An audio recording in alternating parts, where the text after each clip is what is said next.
Good morning, dear students. How are you all? Fine. I hope you are fine and healthy at your home. Now you welcome again in our online class. Class में आप सभी का एक बार स्वागत है बेटा. In previous class we discuss Hindi व्याकरण topic पत्र लेखन and today we discuss about the lesson Hindi व्याकरण शब्द और वाक्य. आज हम शब्द और वाक्य को पढ़ेंगे. कल की जो क्लास थी हमारी उसमें हमने डिस्कस किया था पत्र लेखन को. पत्र लेखन में मैंने आपको समझाया, उसमें एक तो मैंने आपको राइट करवाया था बीमारी के लिए अवकाश पत्र. ओके, बीमारी के लिए अवकाश पत्र. मैंने आपको बोला था कि आपको इसके साथ साथ एक और पत्र भी समझना है, वो था जरूरी काम के लिए अवकाश पत्र. ये दो पत्र मैंने आपको कल की लाइव क्लास में भी समझाए थे. जो बच्चे लाइव क्लासेस नहीं लेते वो प्लीज बेटा आप भी लाइव क्लास में आइए, क्योंकि ये पत्र मैंने वीडियो में समझाया और लाइव क्लास में आफ्टर देन हमने इस पत्र को डिस्कस किया था. आई थिंक सभी बच्चों के समझ में आया होगा.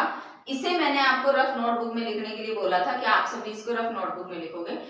आगे कभी मैं आपको इसको लिखकर भी सेंड कर दूंगी, आप इसे लिख भी लोगे अपने आप. अब हम बात करते हैं, लेसन हमारा है शब्द और वाक्य. इस लेसन को डिस्कस करते हैं शब्द और वाक्य. तो देखो बेटा, आपने पीछे की क्लास में पढ़े थे वर्ण. क्या पढ़े थे? वर्ण. ठीक है, वर्ण क्या होते हैं? कोई भी शब्द जो है, वर्ण जो है, ये हमारे हिंदी में चाहे वो स्वर है चाहे वो व्यंजन है, वो सब क्या है? वर्ण. क्या है ये सारे? वर्ण. जब ये सारे वर्ण हैं तो यदि हम इन्हें जोड़ लें, मान लीजिए मैंने जोड़ा न और ल को, मैंने जोड़ा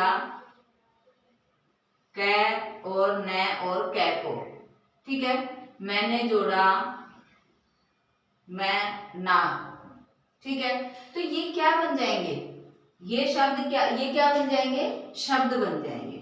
क्या बनेंगे? ये शब्द. ये भी शब्द है, ये भी शब्द है, ये भी शब्द है. क्यों है ये शब्द? क्योंकि जब हम किसी भी वर्ण के साथ किसी दूसरे वर्ण को जोड़ेंगे तो वो क्या बन जाएगा? शब्द. क्योंकि जब तक ये अकेला है, जब तक ये अकेला है तो ये दोनों क्या हैं? वर्ण. लेकिन जैसे ही हमने जोड़ के इसको ऐसे लिख दिया तो ये क्या बन गया? शब्द बन गया. Got it? क्या बना ये? शब्द. तो शब्द भी क्या? ये नल है, ये कनक है, ये मना है, ये कमल है, ठीक है. लेकिन मैं कह दूं कि मनक चनक, तो क्या ये कोई शब्द है? ये शब्द नहीं है. ये क्या हो जाएंगे? निरर्थक. इनका कोई अर्थ नहीं है. इसलिए इसकी डेफिनेशन हम कर सकते हैं कि दो या दो से अधिक वर्णों का, दो से लगा लो आप, यहीं से ऐसे कर लो कि दो वर्णों का क्या? एक और दो, दो वर्णों का सार्थक मेल. कैसा? सार्थक. दो वर्णों का सार्थक मेल क्या कहलाता है? शब्द कहलाता है. क्लियर? दो वर्णों का सार्थक मेल शब्द कहलाता है. समझ में आया आप लोगों के? ओके, तो इसकी डेफिनेशन क्या हो जाएगी? दो वर्णों का सार्थक मेल क्या कहलाता है? शब्द कहलाता है. हिंदी वर्णमाला में शब्द भंडार बहुत बड़ा है.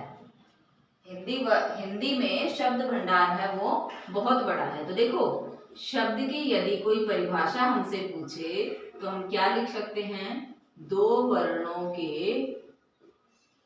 सार्थक मेल को क्या कहते हैं? शब्द कहते हैं. शब्द कहते हैं. दो वर्णों के सार्थक मेल को क्या कहते हैं? शब्द कहते हैं. अब बात करें शब्दों के भेद की. किसकी? भेद की. तो शब्दों को कितने आधारों पर बांटा जा सकता है? शब्द के भेद जो है उनको कितने आधारों पर बांटा जा सकता है? आधारों पर बांटा जा सकता है. तो देखो, कितने आधारों पर बांटा जा सकता है इनको? चार आधारों पर. कितने पर? चार पर. नंबर एक हम देखें तो होता है अर्थ के आधार पर। नंबर 2 हम देखें तो उत्पत्ति के आधार पर। नंबर 3 हम देखें तो संरचना के आधार पर।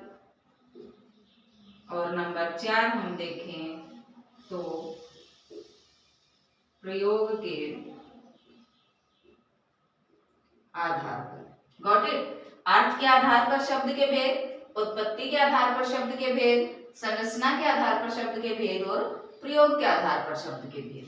अर्थ के आधार पर इसके होते हैं 2 भेद। नंबर 1 सार्थक शब्द और नंबर 2 निरर्थक शब्द। अर्थ के आधार पर 2 भेद, सार्थक और निरर्थक। अर्थ के आधार पर 2 भेद, सार्थक और निरर्थक। उत्पत्ति के आधार पर 4 भेद। नंबर 1 तत्सम, नंबर 2 तद्भव, नंबर 3 देशज और नंबर 4 विदेशी। तो अर्थ के इस उत्पत्ति के आधार पर कितने भेद? 4 भेद। उत्पत्ति के आधार पर 4, तत्सम, तद्भव, देशज, विदेशी। Got it? तत्सम, तद्भव, देशज, विदेशी। बात करें संरचना या बनावट के आधार पर 3 भेद होते हैं। रूढ़ शब्द, नंबर 2 यौगिक शब्द और नंबर 3 योगरूढ़ शब्द। रूढ़ शब्द, यौगिक और योगरूढ़ शब्द। और प्रयोग के आधार पर 2 भेद होते हैं, विकारी शब्द और नंबर 2 अविकारी शब्द। विकारी और अविकारी 2 भेद समझ में आए? तो देखो शब्दों को बांटा कितने आधारों पर जा सकता है? 4 आधारों पर। आई थिंक इतना आपके समझ में आया होगा। शब्द किसे कहते हैं? 2 वर्णों के सार्थक मेल को शब्द कहते हैं। 2 से अधिक भी हो सकता है, 3 वर्ण वाले, 4 वर्ण वाले, 5 वर्ण वाले भी हो सकते हैं। अर्थ के शब्द जो है उनको कितने आधारों पर बांटा जा सकता है? तो 4 आधारों पर बांटा जा सकता है। कितने? 4। कौन कौन से होते हैं आधार? नंबर 1 अर्थ के आधार पर। नंबर 1 अर्थ के आधार पर। नंबर 2 उत्पत्ति के आधार पर। नंबर 3 संरचना के आधार पर और नंबर 4 प्रयोग के आधार पर। नंबर 1 अर्थ के आधार पर, नंबर 2 उत्पत्ति के आधार पर, नंबर 3 संरचना के आधार पर और नंबर 4 प्रयोग के आधार पर। क्वेश्चन आपसे कोई पूछे कि अर्थ के आधार पर कितने भेद होते हैं? तो 2 भेद होते हैं, सार्थक, निरर्थक। संरचना के उत्पत्ति के आधार पर कितने होते हैं? 4 भेद होते हैं, तत्सम, तद्भव, देशज, विदेशी। तत्सम, तद्भव, देशज, विदेशी। संरचना के आधार पर रूढ़, यौगिक, योगरूढ़। संरचना के आधार पर रूढ़, यौगिक, योगरूढ़।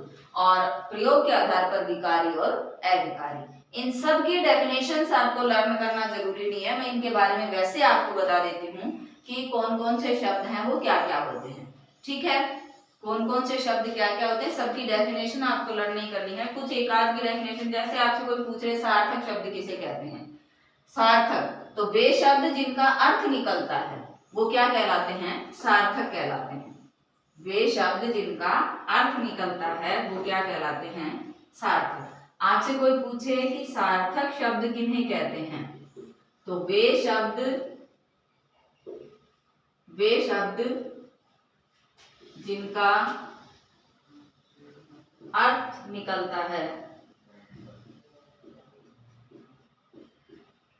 जिनका अर्थ निकलता है वो क्या कहलाते हैं? सार्थक। मान लो यहां पर मैं लिख दूं कि नमक, ठीक है, नमकीन, ठीक है। इसके अतिरिक्त यहाँ पर कह दूं मैं कि दूध, पानी, इन सब का अर्थ निकलता है, इन सब का अर्थ निकलता है, तो ये क्या कहलाएंगे? सार्थक शब्द। निरर्थक क्या होते हैं? निरर्थक होते हैं वे शब्द जिनका अर्थ क्या लिख देंगे यहाँ पर? नहीं निकलता। वे शब्द जिनका अर्थ नहीं निकलता वो क्या कहलाते हैं? निरर्थक शब्द कहलाते हैं। ठीक है, तो जैसे मैं कह दूं यहाँ पर कि मकन, ठीक है, कीमनन, दादू, नीपा, क्या इनका कोई अर्थ निकल रहा है? वानी, ठीक है, इसके अतिरिक्त वाय, क्या इनका कोई अर्थ निकल रहा है? नहीं निकल रहा ना, तो ये शब्द क्या कहलाएंगे? निरर्थक शब्द। ठीक है, इनका कोई महत्व नहीं होता है, ये निरर्थक शब्द कहलाते हैं। बात करें हम तत्सम तद्भव शब्दों की, तो तत्सम शब्द क्या होते हैं? जो संस्कृत से ज्यों के त्यों आ जाते हैं। तद्भव शब्द क्या होते हैं? जो थोड़ा सा परिवर्तित होकर आते हैं। तो इतना ज्यादा डीपली आपको लर्न नहीं करना है, वैसे मैं बता जरूर देती हूँ। तत्सम शब्द वे शब्द होते हैं जो संस्कृत भाषा से ज्यों के त्यों हिंदी में आ जाते हैं। तद्भव शब्द वे शब्द होते हैं जो थोड़ा सा परिवर्तित होकर हिंदी में आते हैं, वो तद्भव शब्द कहलाते हैं। एग्जाम्पल देखो एक बार तत्सम शब्द, जैसे मान लो मैं यहाँ पर लिख दूं तत्सम शब्दों में अश्रु, दंत, कदली, हृदय, उष्ट्र, ठीक है, उष्ट्र, इसके अतिरिक्त मैं कहूं सर, तो ये शब्द क्या हो जाएंगे? तत्सम शब्द। क्या हो जाएंगे? तत्सम। अश्रु, दांत, कदली, इधर क्या लिख दूं मैं इनके? तद्भव, यानी थोड़ा सा परिवर्तित रूप। आप हिंदी में लिखा हुआ भी देखते होंगे, आंसू, दांत, केला, गधा, ऊंट और सांप। क्या आपने लिखे हुए देखे हैं? ये भी देखे होंगे आपने हिंदी में, और इनको भी देखा होगा। आई थिंक कहीं ना कहीं आपको ये भी नजर आए होंगे, ये भी नजर आए होंगे। तो जो हिंदी में ज्यों के त्यों लिख दिए गए ये तो तत्सम शब्द थे, और जो संस्कृत से थोड़ा सा परिवर्तित होकर आए ये तद्भव होते हैं। ठीक है, देशज शब्द क्या होते हैं? जो अपने आप बना लिए जाते हैं क्षेत्र विशेष के आधार पर, जैसे जूता, खाट, पेट, झूला, लोटा, ये सब क्या है? ये देशज शब्द है। ये देशज शब्द हैं जो क्षेत्र विशेष के आधार पर बना लिए जाते हैं। और विदेशी शब्द क्या होते हैं? जो भिन्न भाषाओं से आ जाते हैं। जैसे हिंदी में लिख देते हैं हम डॉक्टर, क्या लिख देते हैं? डॉक्टर, ठीक है, नर्स, पर्स, ठीक है, लिखते हैं ना हिंदी में। ऐसे ही मान लो ट्रेन, टिकट। इसके अतिरिक्त और भी बहुत होते हैं, जैसे स्टेशन होता है, जैसे स्टेशन होता है। तो अलग भाषाओं से जो शब्द आ जाते हैं वो विदेशी शब्द कहलाते हैं। ठीक है, बात करें रूढ़ यौगिक और योग रूढ़ शब्दों की। रूढ़ यौगिक और योग रूढ़ शब्दों की, तो रूढ़ यौगिक और योग रूढ़ शब्द क्या होते हैं? इतना डीप आपको नहीं जाना है, सिर्फ आप इतना याद कर लीजिए कि इसमें जो बनावट के आधार पर शब्द के तीन भेद होते हैं, रूढ़, यौगिक और योग रूढ़। क्या क्या होते हैं? रूढ़, यौगिक और योग रूढ़। इसको ज्यादा डिटेल में मत लेना, अदरवाइज ये फिर इसमें बहुत बड़ा वो बनता है आपका। तो इतना ही लर्न कर लेना कि उसके बनावट के आधार पर या संरचना के आधार पर शब्द के तीन भेद होते हैं, रूढ़, यौगिक और योग रूढ़। अब बात करें उसके प्रयोग के आधार पर, तो विकारी होते हैं। क्या होते हैं? विकारी और अविकारी। तो देखो विकारी शब्द तो क्या होते हैं? जिन पर लिंग, वचन, काल आदि का प्रभाव पड़ता है, जो बदल जाते हैं इनके कारण, वो तो कहलाते हैं विकारी शब्द। और जिनके ऊपर प्रभाव नहीं पड़ता, जिनके ऊपर लिंग, वचन, काल या कारक का प्रभाव नहीं पड़ता, वो क्या कहलाते हैं? अविकारी शब्द कहलाते हैं। विकारी शब्दों में तो कौन से आ जाएंगे? संज्ञा, सर्वनाम, विशेषण और क्रिया।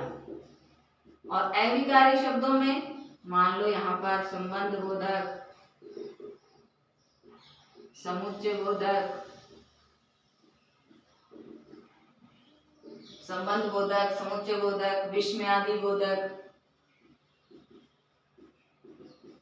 विस्मयादिबोधक और विस्मयादिबोधक के अतिरिक्त क्रिया विशेषण। तो ये किस में आ गए? इनके ऊपर इनका लिंग वचन काल कारक का कोई प्रभाव नहीं पड़ता और इनके ऊपर पड़ता है। कैसे पड़ता है ये सब आपके अभी उसमें नहीं आएंगी, जब आगे टॉपिक पढ़ेंगे तब बताएंगे इनको। Got it?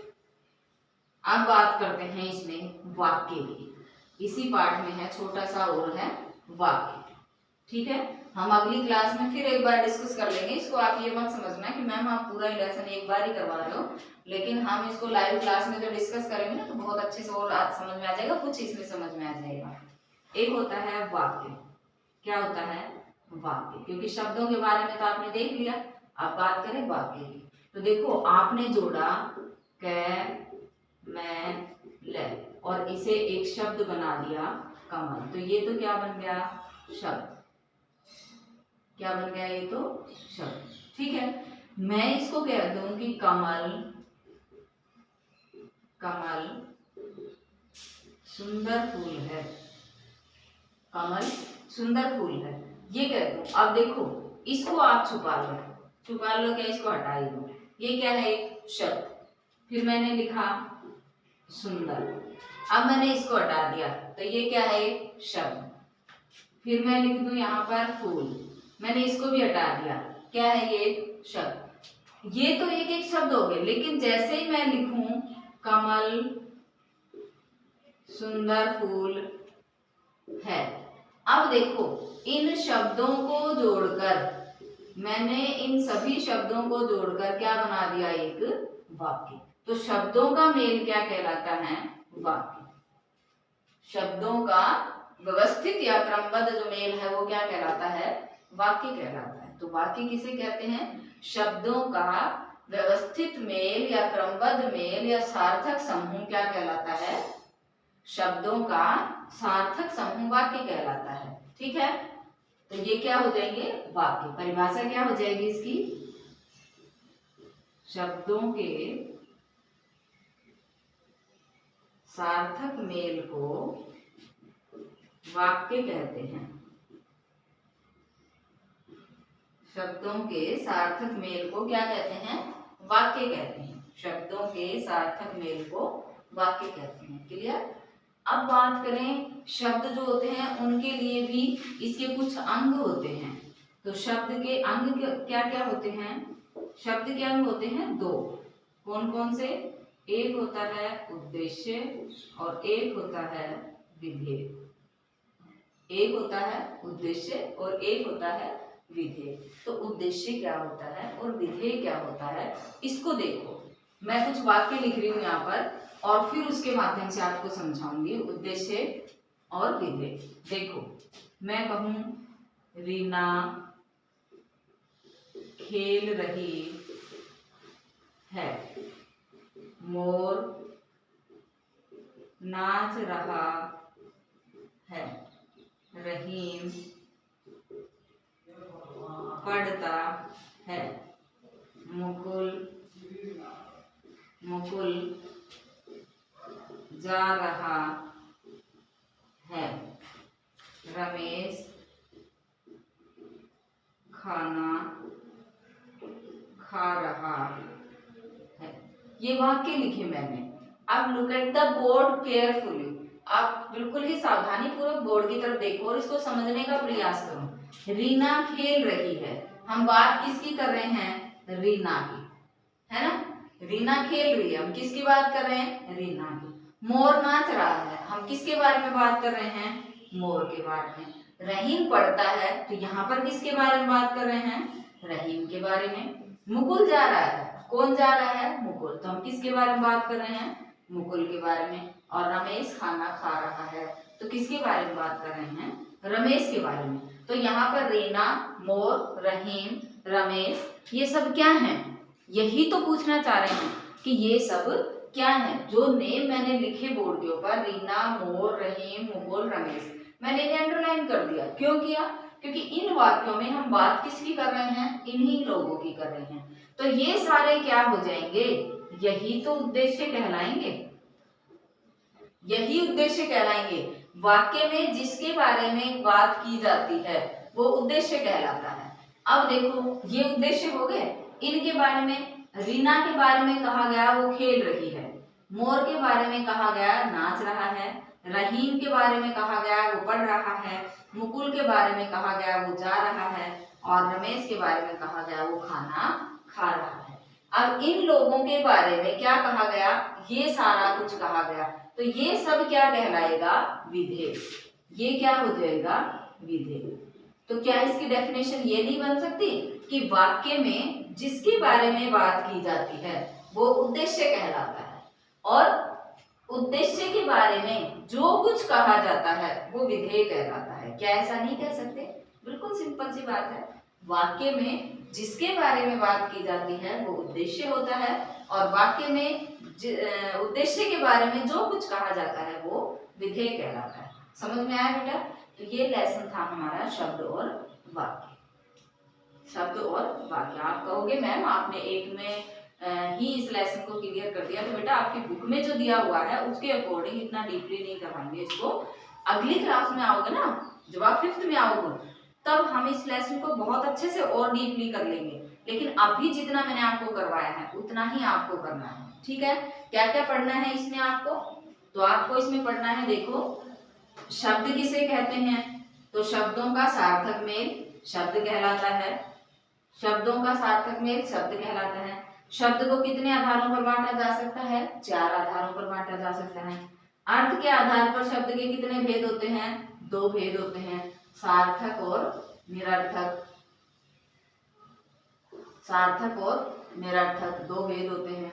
इसके अलावा संरचना के उत्पत्ति के आधार पर कितने भेद होते हैं? तो उत्पत्ति के आधार पर 4 भेद होते हैं, तत्सम, तद्भव, देशज, विदेशी। तत्सम, तद्भव, देशज और विदेशी। आपसे कोई पूछे संरचना के आधार पर, तो रूढ़ यौगिक, रूढ़ यौगिक और योग रूढ़, ये भेद होते हैं। आपसे कोई पूछे कि प्रयोग के आधार पर, तो विकारी और अविकारी होते हैं। फिर आपसे कोई पूछे कि तत्सम शब्द क्या होते हैं, तो जो संस्कृत भाषा से जो के त्यों आ गए। तद्भव शब्द क्या होते हैं, जो संस्कृत भाषा से थोड़े परिवर्तित होकर के आए। ठीक है? फिर वाक्य किसे कहते हैं, तो वाक्य किसे कहते हैं, शब्दों का सार्थक मेल वाक्य कहलाता है। वाक्य के अंग कितने होते हैं? उद्देश्य और विधेय होते हैं। उद्देश्य क्या होता है, तो वाक्य में जिसके बारे में बात की जाती है वो उद्देश्य कहलाता है, और विधेय क्या होता है, उद्देश्य के बारे में जो कहा जाता है वो विधेय कहलाता है। That's it. इतना ही आपको लर्न करना है। ठीक है? थोड़ा सा समझा तो मैंने इसमें ज्यादा दिया, लेकिन आपके लिए ज्यादा टफ नहीं पड़ेगा। In live class we discuss also this lesson. Okay? Live class में इसी लेसन को हम रिवाइज करेंगे, डिस्कस करेंगे। तब तक के लिए बाय बाय।